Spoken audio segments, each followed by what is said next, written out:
You are standing at the market bin on a summer morning, a dozen ears of sweet corn in front of you, and you do the very thing near everybody does. You take hold of one and you peel the husk back a few inches to sneak a look at the kernels underneath, because you want to know before you buy. Then you set it down and you pick up another, and you peel that one back too, hunting for the good ones.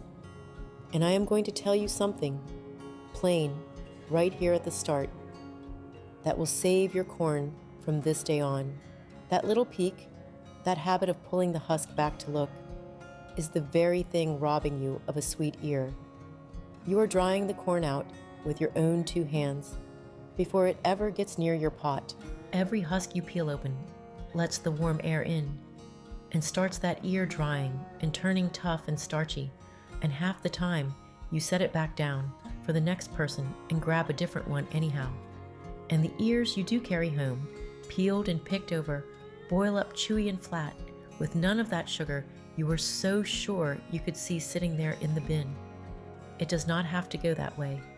I can walk up to that same pile of corn and tell you the sweetest, freshest ear in it in about 10 seconds and never once tear a husk to do it.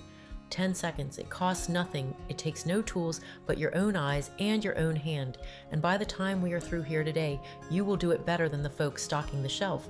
My name is Miriam Fisher, and I have grown, picked, husked, and put up sweet corn here in Lancaster County since I was a girl small enough to hide down in the rows.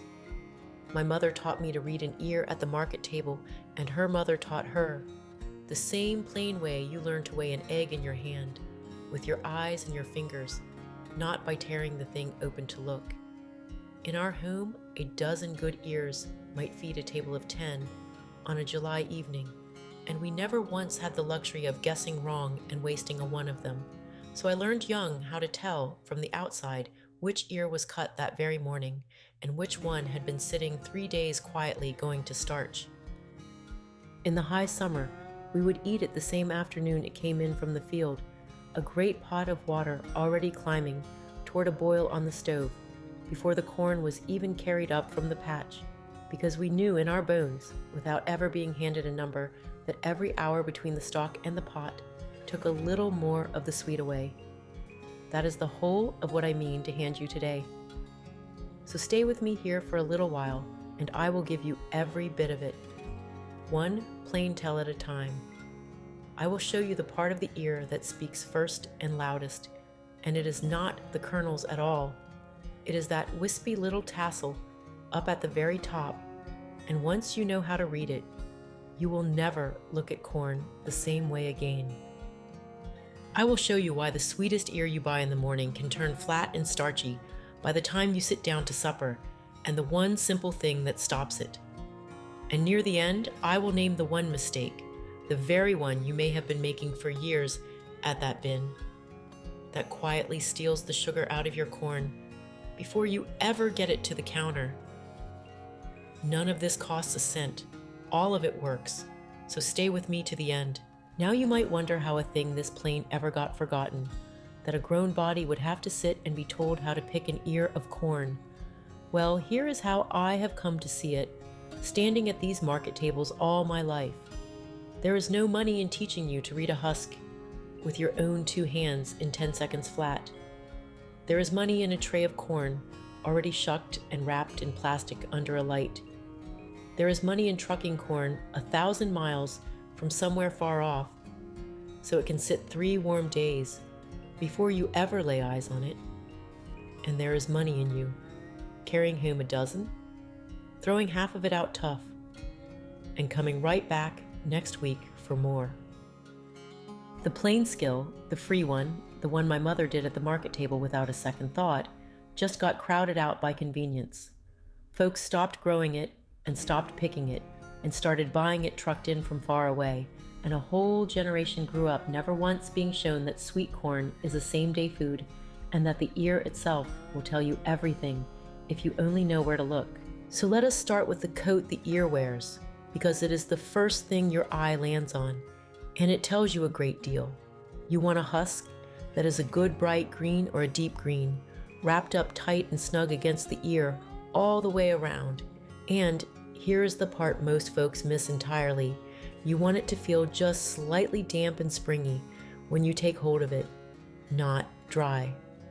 A fresh husk is cool and pliable in your hand, like a green leaf pulled straight off the tree. Look too at the little flag of husk leaf that tails off the top end. On a fresh ear, it is still green and lively, and on an old one, it has curled and browned and dried to a crisp.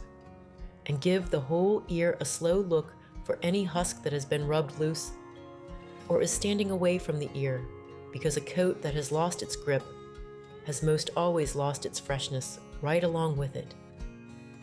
When that husk has gone pale or yellowed at the edges, or dried out papery and crackling in your fingers, that ear has been off the stalk a good long while, and every day it sat there the coat, dried a little more, and the corn inside, and quietly traded its sugar away for starch. My mother would not so much as pick up an ear whose husk had gone dull and dry. A tired coat, she said, means a tired ear, and near 50 years of my own suppers have told me she had the right of it. Bright, green, snug, and a touch damp. That is your first yes. Now to the tell I promised you, the one that speaks first and loudest, and it is that little handful of silk sticking out the top of the ear, the tassel, some folks call it. Here is a thing worth knowing, and it will change the way you see it forever. Every single strand of that silk ran down inside to one kernel and carried the pollen that made that one kernel fill out plump. One strand, one kernel, that is the whole way an ear of corn gets itself made. So when you look at the top of the ear, you want silk that is a light brown or a soft gold color, just faintly sticky and damp when you pinch it between two fingers, with a fresh, faintly sweet smell to it. That gold, sticky silk tells you the ear came ripe and full and was cut recent. What you do not want is silk gone dry and black and brittle, and you want even less the silk that feels slimy and mushy and smells a little sour. That is an old ear, or one already starting to turn, and no amount of butter at the table will save it. It is not the kernels you check first, it is the silk at the very top, because it tells on the ear long before you ever lay a finger lower down. The third tell you do with your hand, and it takes about 2 seconds. Pick the ear up and feel the weight of it, and weigh that against its size. A good ear feels surprisingly heavy for how big it is, heavy and solid in the palm, because it is packed full of kernels, and every last one of those kernels is full of milk and water and sugar. An ear that feels light for its size has begun to dry out. The moisture has slipped out of the kernels into the air, and light means old and starchy just as surely as a dry husk does. A good ear of corn is not the longest or the prettiest one on the pile. It is the heaviest one for its size, so when two ears look the very same to your eye, let your hand break the tie, and you take the one that feels like it means business. The fourth tell is the one that answers the whole riddle I set in front of you at the start. How on earth you are to know what the kernels are doing when you have promised not to peel the husk back. And look, here is how. You take the ear in your hand and you run a gentle squeeze right up the length of it, from the fat bottom clear to the pointed tip, feeling the rows through the husk the way you would feel peas through a green pod. Do not maul the poor thing. A firm, kind squeeze is the whole of it, about the same press you would give a loaf of bread to see if it is baked through. Roll the ear a quarter turn in your hand and squeeze it again, so you are reading 2 or 3 sides of it, and not just the one face that happened to be turned towards you. A good ear feels firm and full, and even the whole way up. With plump rows, you can feel pressing back against your fingers. What you are truly checking is the very tip, that tapered top end, because the tip is the last part of the whole ear to fill out, and so it is the honest one, the one that will not lie to you. If that tip feels flat or hollow, or you can feel that the top inch or 2 has gone to little pinched, undersized kernels, then that ear never filled out proper, and you set it back down. Put it back. You feel a soft spot anywhere, a gap, a place where the rows go slack under your fingers. You pass it by and reach for the next. Firm and full to the very tip, felt right through the husk, and you have never once had to tear a thing. There are two more quick things to cast your eye over while the ear is still in your hand. Look at the stem end, that cut end down at the bottom where the ear came off the stalk. On a fresh ear, that end is pale and moist and a little green yet, like a stem cut this very morning. When it is dried down to brown and gone hard and shrunken in on itself, that is an ear that has been sitting a good while, plain as the rings on a stump. And run your eye over the whole husk for little brown holes or chewed-looking places, because a hole like that means a worm has very likely been in there ahead of you, and you would far rather learn that at the bin than at your own kitchen counter with supper waiting. A pale, moist end, and no holes in the coat. That is the last of your yes. And here is a plain word about those trays of corn you see already shucked clean, sitting on a foam plate under a stretch of plastic wrap, looking so tidy and ready for the pot. I know they save you the husking, and I know a tidy plate is a real temptation at the end of a long day. But that corn has had its coat torn clean off, which means the very drying and the sugar loss I keep warning you about got started hours, maybe days, before that plate ever reached the shelf. And worse than that, you have no husk left to read and no silk left to tell you a single thing about how fresh it truly is. You are buying blind, and most times you are buying an ear already on its way down. If your evening is honestly that rushed, I would far sooner you carry home good ears, still in the husk, and shuck them yourself at your own sink in 2 minutes than pay more for corn that has been dying on a counter. The husk is the ear's own keeping coat. Let it do its work right up until your water is boiling. Now, here is the part I promised you about the morning ear that goes flat by supper time. And this is the plain truth of the thing, the very same for Amish and English alike. The minute an ear of sweet corn is snapped off its stalk, it begins turning its own sugar into starch. It cannot help it.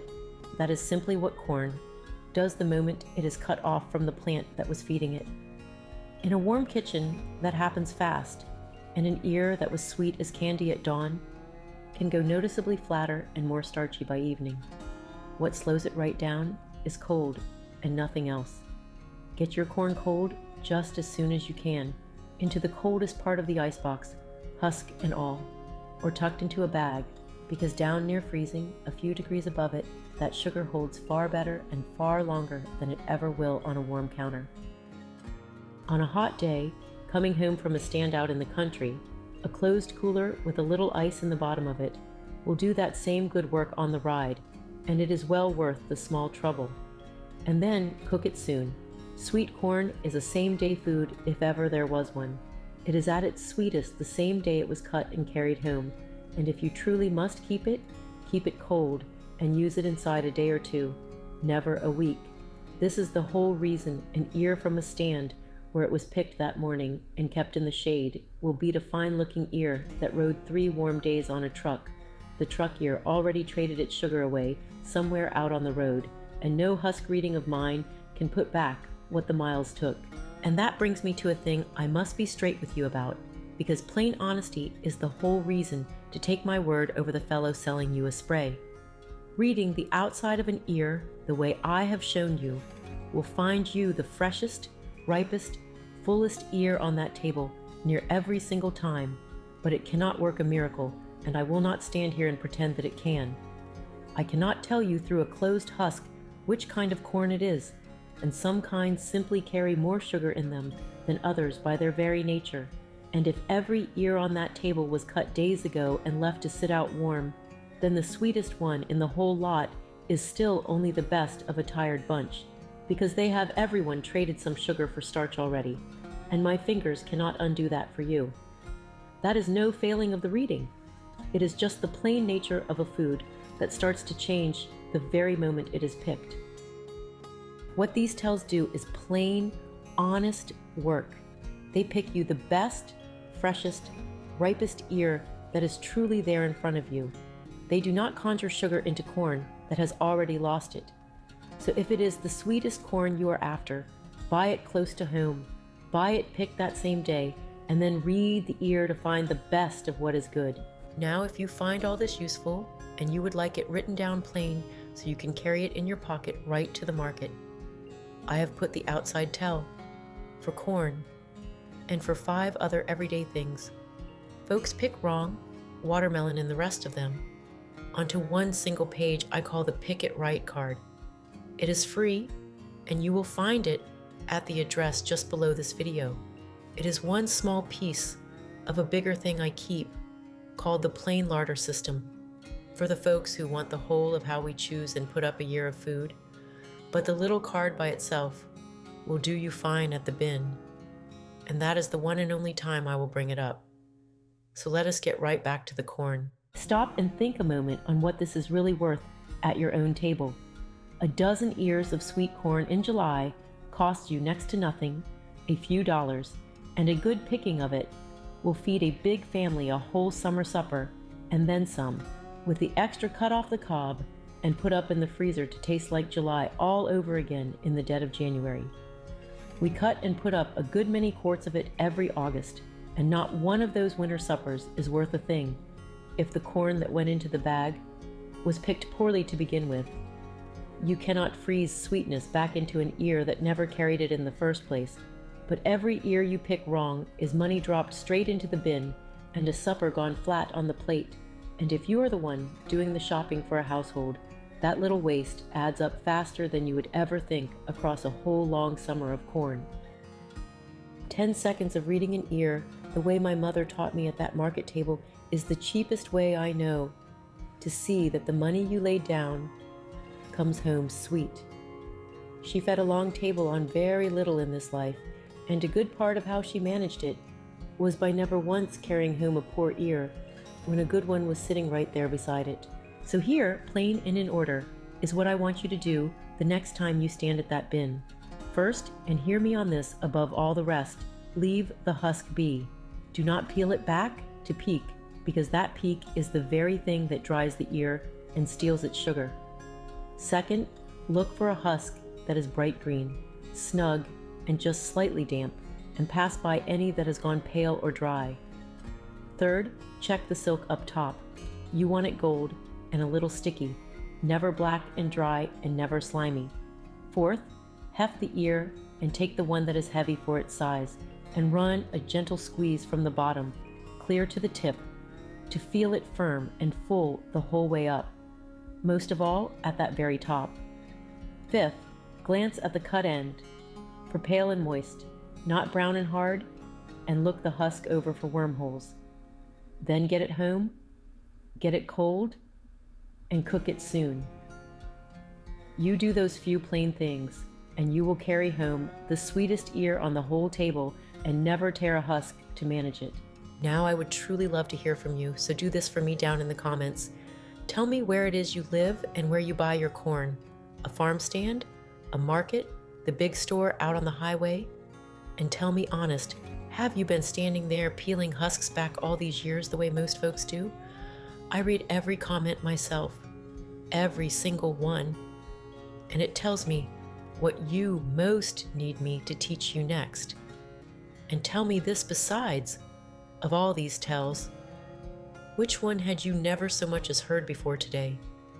I would wager it is the silk, because near nobody was ever taught that every last strand of it runs down to feed one kernel.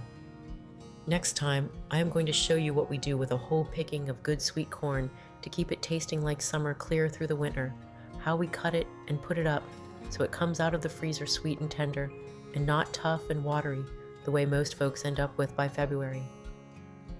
And I will tell you the one thing near everybody does wrong before they ever freeze a single ear. The step folks skip because they are in too much of a hurry, and it is the whole reason their winter corn comes out mushy instead of sweet. Most folks blame the freezer. The freezer was never the trouble. So until next time, you leave that husk be, you read the ear with your eyes and your own hand the way it was done long before any of us came along, and you carry the sweet one home. I will see you at the market table.